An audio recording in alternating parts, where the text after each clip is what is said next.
හරි. අපි අද කතා කරන්න යන්නේ කොහොමද වීඩියෝ එකක් සිනමැටික් view එකක් එන විදිහට කොහොමද වීඩියෝ එකක් සකස් කරගන්නේ කියලා. ඉතින් අපි මේකට පාවිච්චි කරන effects එක තමයි crop tool එක. ඉතින් මම මෙන්න මේ විදිහට වීඩියෝස් දෙකක් මම import කරගෙන තියෙනවා. මම මේක timeline එකට දාගන්නවා drag and drop කරලා. මුලින්ම ඔයා යන්න ඕනේ cinematic view එකක් ලබා දෙන්න අපි crop tool එක තමයි effects වල අපි use කරන්නේ. මම යනවා effects වල. ඔයාලට effects කියන මෙන්න මේක නැත්නම් ඔයා Windows වලට ගිහිල්ලා මේක on කරගන්න. ඒ වගේම effect control එකත් on කරගන්න. ඉතින් මම මෙන්න මේ විදිහට crop tool crop කියන එක මම මෙන්න මේ විදිහට select කරගෙන තියෙනවා. මෙතනින් search කරලා මම මේක drag and drop කරගන්නවා. ඔයාලට effects control වලට ගියපුවාම effect control වලට ගියපුවාම මෙන්න මේ විදිහට බලා ගන්න පුළුවන් මේක apply වෙලා තියෙනවා.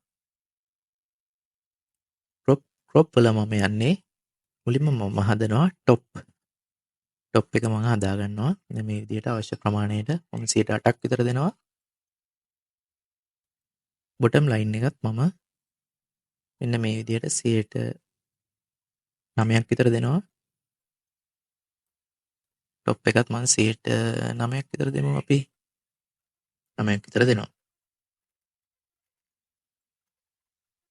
ඒ වගේම අපිට key frame හදා ගන්න පුළුවන් අවශ්‍ය නම් විතරක්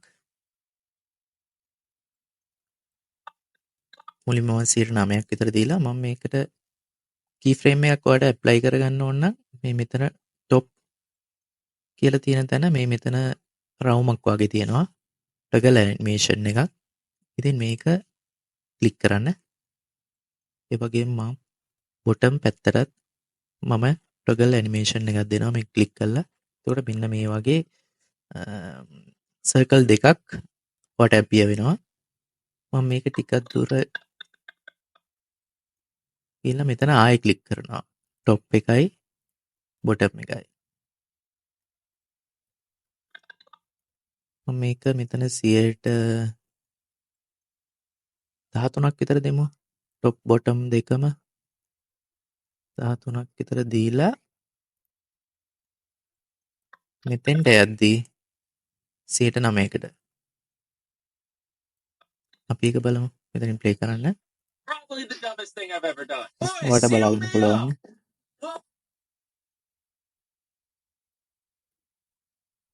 ආයෙ බලමු ප්ලේ කරලා මේක කොහොමද ඇප්ලයි වුනේ කියලා. මෙන්න මේ විදිහේ 100ට මම 13ක් දීලා තියෙන්නේ. 13ක් දුන්නාම මෙන්න මේ විදිහට top side එකයි bottom line එකයි මෙන්න මේ විදිහට ඇප්ලයි වෙලා තියෙනවා. ඊට පස්සේ මම මෙතන key frame දීලා තියෙනවා මිනිත්තු 2ක් විතර ගියපුවාම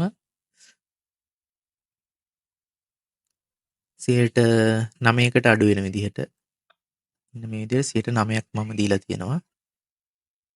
මේ මෙතන කොටු වගේ එක ගන්න. ඔයා එතෙන්ට ගිහිල්ලා මේ මෙතන ක්ලික් කරන්න. ඊට පස්සේ ඔයාලට මෙන්න මේ විදිහට කලර් වෙලා මෙන්න මේ සර්කල් වගේ තියෙන දෙක පේනවා. අපි බලමු ප්ලේ කරලා කොහොමද සිනමැටික් view එක ඇවිල්ලා තියෙන්නේ කියලා.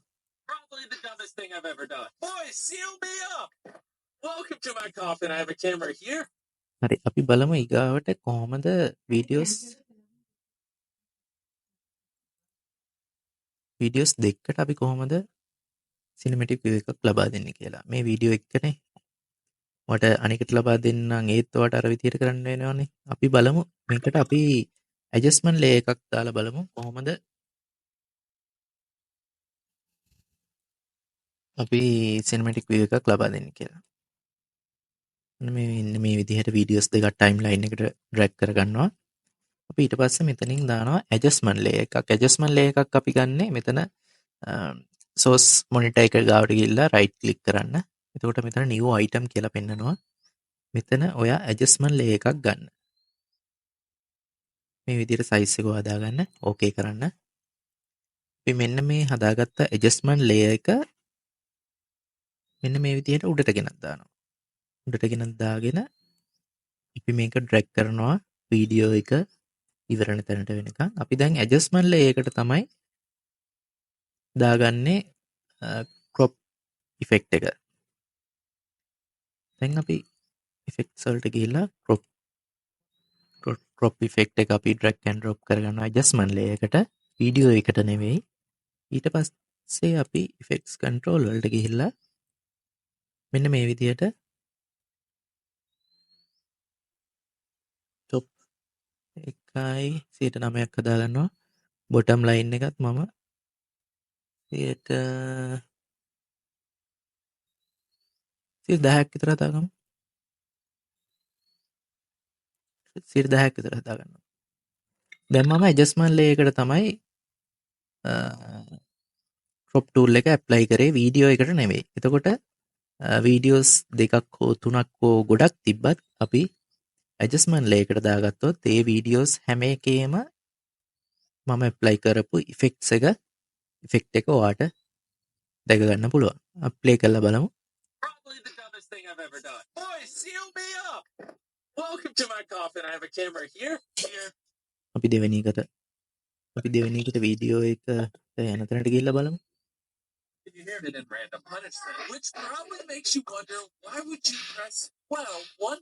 මේ දෙවෙනි වීඩියෝ එක.